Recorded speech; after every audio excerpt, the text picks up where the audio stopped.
అందరికీ నమస్కారం. విజయవాడలోని గుడ్లవల్లేరు ఇంజనీరింగ్ కళాశాలలో దారుణం చోటు చేసుకుంది.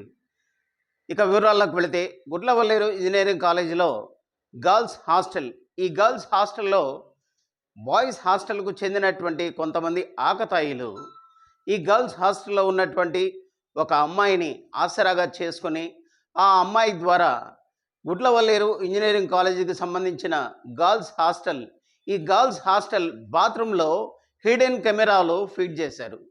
ఈ హిడెన్ కెమెరా ఒకటి పట్టుబడింది.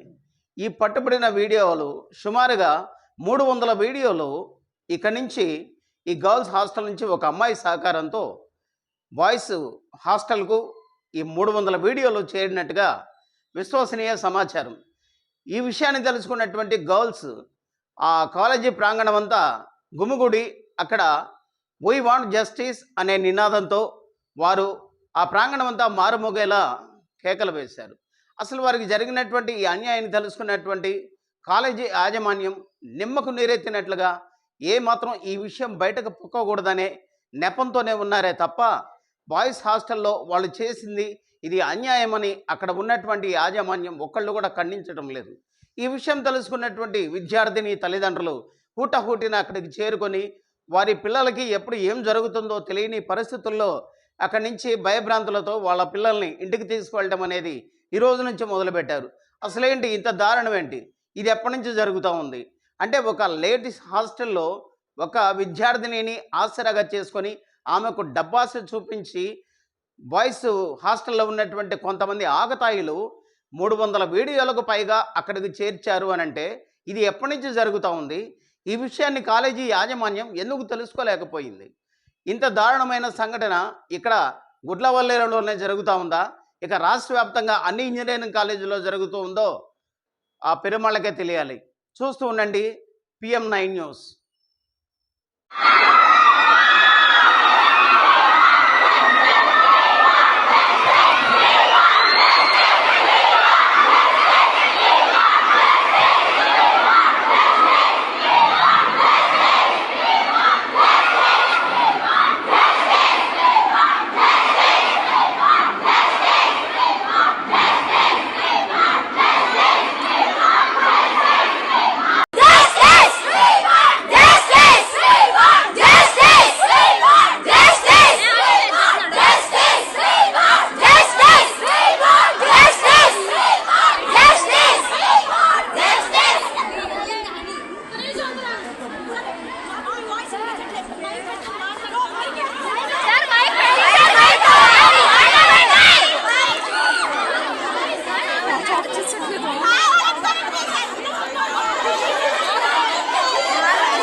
మాట్లాడటానికి ఏమన్నా ఉండాలి కాదు, తరిమేస్తే వెళ్ళిపోతారు.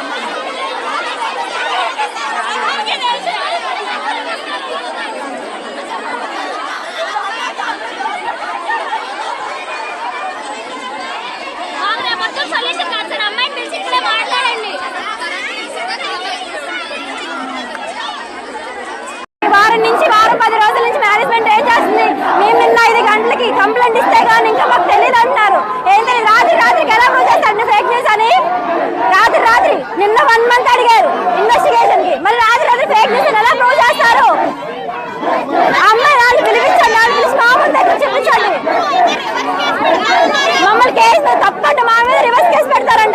పెడతారు మా మీద కేసు.